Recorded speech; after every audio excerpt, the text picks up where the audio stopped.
Adrenaline in my soul. Da-da-da-da-da-da-da-da.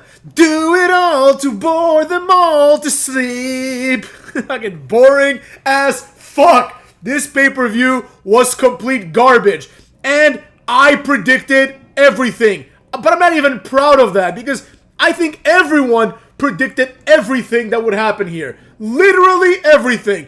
Nothing here was good. Nothing here was unpredictable. Nothing here was interesting. So without further ado, let's very quickly go over this horseshit card and horseshit show. First of all, apparently there was a pre-show match. They showed clips of this. I don't know why they didn't put this on the main card. I guess there were too many commercials about SummerSlam 2 years later to worry about. But nevertheless, Bianca Belair and Jade Cargill beat Candice LeRae and Indy Hartwell for the tag team titles. Nobody cares at all. So the first match is Liv Morgan versus Becky Lynch. Liv Morgan comes out looking pretty good. You know, she's wearing this pink-red like bodysuit type thing because the women have to cover themselves up in Saudi Arabia. Becky Lynch comes out dressed as if a fucking penguin had sex with a maitre d' up in this bitch. You know what I'm saying? She looks like a fucking pop star from the 80s, but like a guy one, right? She really tried to unsexify herself. Good for her. Nobody cares. Becky Lynch is boring as fuck. She cuts a promo after the match, and she doesn't even know what the fuck she's saying. I don't even know why they hired this broad. Anyways, Liv Morgan wins. The story of the match was Dominic was here to interfere, but Dominic was here to prevent Becky Lynch from losing the title because for some reason he doesn't want Liv Morgan to win because she was responsible for Rhea Ripley getting injured. That doesn't make any sense. The more logical thing would be he should want Liv Morgan to win, so when Rhea Ripley comes back, she can simultaneously get her title and exact revenge on Liv Morgan, instead of having to fight two people to do those two things. Nevertheless, I guess the idea is they hate Liv Morgan now. He comes out, and Michael Cole and fucking Corey Graves are talking about how much of an idiot he is. And this was something that really caught my attention, and more on this a little bit later. But basically, Michael Cole and Corey Graves, Michael Cole, who's like entire contribution in the 90s, was just getting bullied and beaten on by people like The Rock, and Corey Graves, who had like a 2-week wrestling career, weighs about 115 pounds. They're saying how much of a loser Dominic Mysterio is, who has made more money for this company than both of them combined in their entire careers. Anyways, that's not the point. They're talking about how he's an idiot, even though what Dominic Mysterio did was perfectly sound. He gave a chair to Becky Lynch. Becky Lynch then is like retarded. She's like, I don't know what to do. I don't know what to do. Dominic gets on the apron to distract the referee so Becky Lynch can pick up the chair and beat on Liv Morgan. But Becky Lynch is like, I don't know what's going on. She starts yelling at Dominic, right? Like she's too stupid to realize that the chair is there for her to beat Liv Morgan with. So Liv Morgan, who comes off looking much more intelligent, does like a shitty looking DDT to Becky Lynch on the chair. Becky Lynch like kind of half sells it, gets on the ropes. Liv Morgan hits the Oblivion. And that's 1, 2, 3 right there. So that's one prediction for your boy. I told y'all Liv Morgan was going to win. I like Liv Morgan and her revenge tour. I'm really digging this version of Liv Morgan. But now that she's champion, I again don't give a flying fuck.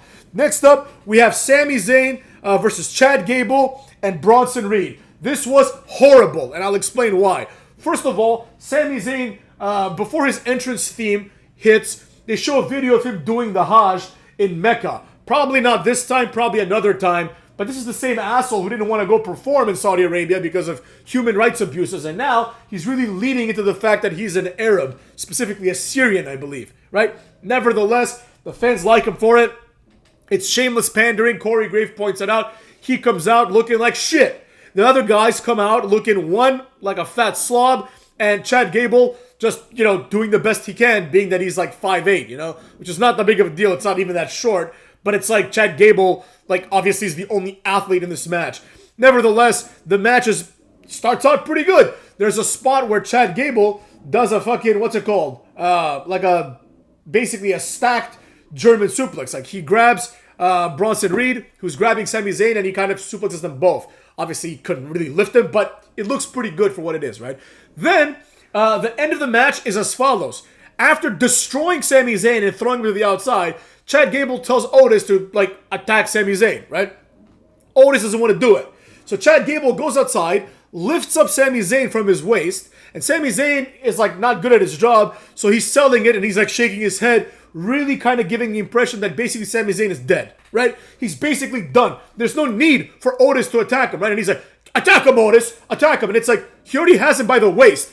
Just fucking hit a German suplex on him, throw him in the ring, do the Chaos Theory, and just pin his ass, right? But instead, we have to watch, like, a 30, 40-minute, or obviously I'm exaggerating here, but it was a good 3 minutes probably, of a spot where Otis doesn't want to hit Sami Zayn, right? Otis doesn't want to hit Sami Zayn. Otis is out there just doing Otis shit, doing his little mannerisms. He's pretty good at it, but the context of what's happening just doesn't make any sense, right? Otis, like, fakes like he's gonna hit him, but doesn't, like, several times. Eventually, Otis goes for it, but then kind of withdraws. Chad Gable slaps him in the face. Chad Gable says, hit him! Otis goes for it. Sami Zayn, at this point, it's been 3 minutes. Anyone would have woken up. Sami Zayn ducks, and the predictable ass spot of Otis laying out Chad Gable happens. Sami Zayn just rolls into the ring. Meanwhile, Bronson Reed's fat ass hasn't done anything. He's still recovering from whatever the fuck happened before. Sami Zayn just goes in the ring, does a haluva kick, and pins Bronson Reed. This was one of the worst finishes in the history of wrestling up until this point. More on that later, cuckolds. So, with that being said, right, like, Sami Zayn comes off looking like a complete idiot, but Chad Gable comes off looking like a complete buffoon. Like, he had him beat, right? He could have just suplexed him and just gone after Bronson Reed, right? But he's like, I'm gonna have Otis clothesline him. Otis has, like, a weird, situation, and fundamentally, Chad Gable's plan just fails because it's just stupid from the inception. Then we have Nia Jax and Lyra Valkyria. This wasn't anything to write home about, so we're not going to talk about it until the cows come home, Gugs. But I will note that the finish was great. First of all, Lyra Valkyria comes out dressed as a fucking raven. Michael Cole explains that there's some Irish war goddess type thing. They're essentially like the equivalent of the Valkyria, but for Ireland, and they dress like ravens. Great, who the fuck cares, right? Or they show up in battlefields like ravens. Great. She comes out, Nia Jax sits her fat ass on her and pins her 1, 2, 3. But the spot was pretty good. Essentially, Lyra Valkyria has Nia Jax on the top rope, kind of, and she goes to the bottom trying to, like, powerbomb her, right? And then Nia just jumps and just drops on her ass. Bonsai drop to, like, a standing Lyra Valkyria. It looked pretty badass. She pins her 1, 2, 3. That was pretty nice. Then we've got Gunther versus Randy Orton. Thus far, we've predicted everything correctly. This match was shit. I hated every minute of it. First of all, it's slow and boring like every other Gunther match.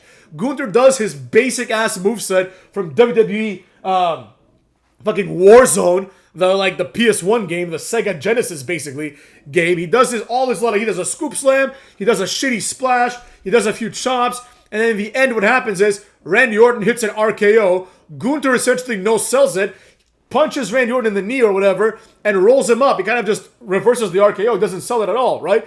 And Randy Orton gets counted 1, 2, 3. Now, the referee is fucking right there. He's looking right at Randy Orton's face.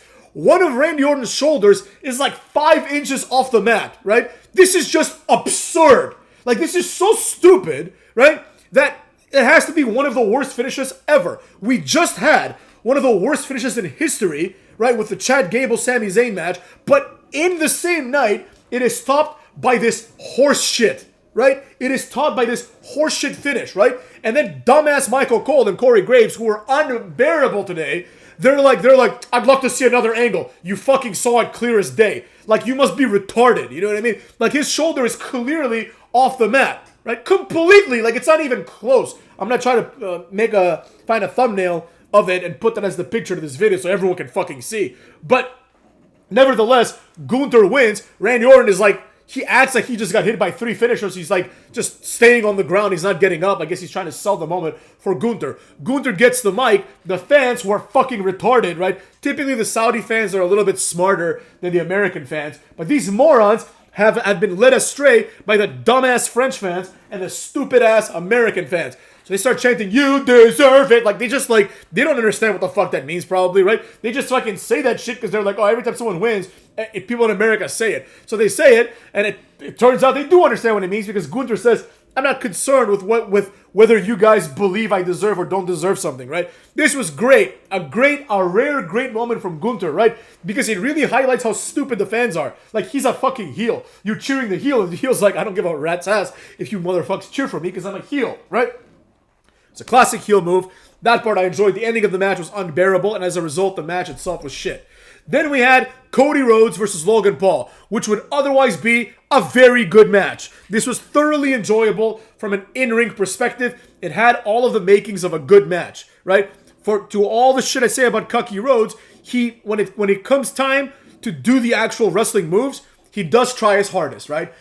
He still can't do the Cody Cutter well enough. Like, that looks like shit 95% of the time, so he should stop doing that. But beyond that, Cody Rhodes is pretty solid in his capacity to do moves, and Logan Paul is, if we're being honest, on another level. I mean, let's be real. Like, he's 100 times better than everybody else on this card in the ring. Like, let's be honest. Randy Orton, Randy Orton is obviously one of the best ever, but I've never really thought that Randy Orton was anything special in the ring, you know?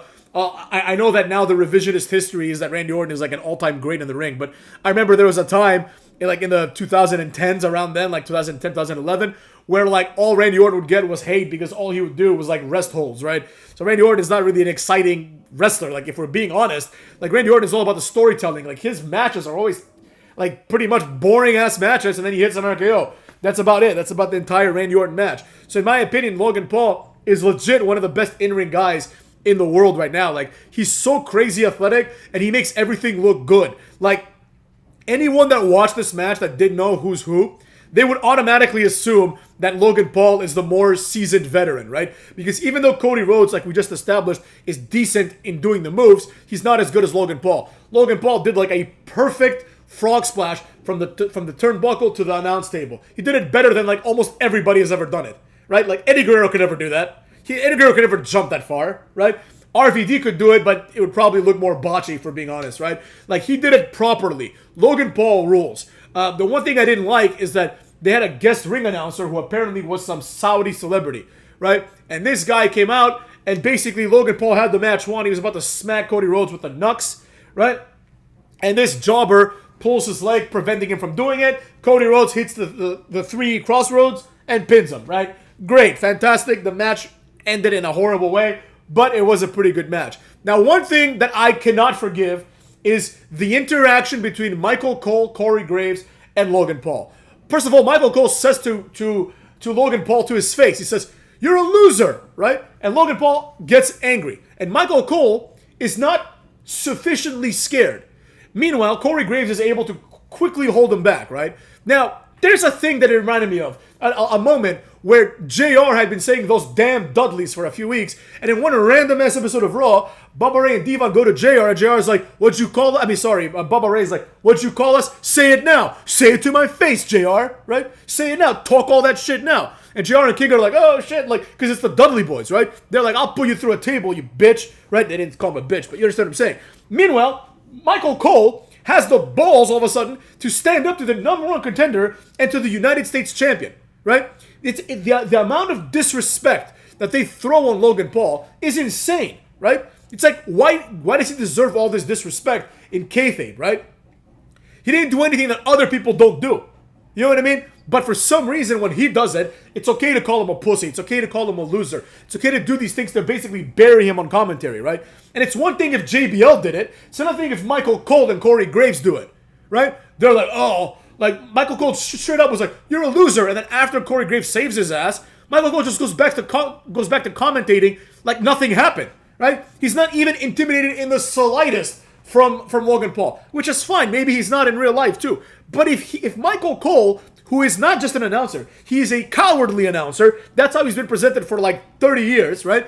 If Michael Cole's not afraid of Logan Paul, why the fuck would Cody Rhodes be afraid of Logan Paul? Why the fuck would anyone be afraid of Logan Paul, right? Why would I be afraid of Logan Paul? So it's like, the fact that like the most legit athlete they got is treated this way is absurd. Meanwhile, Cody Rhodes is treated like he's fucking John Cena.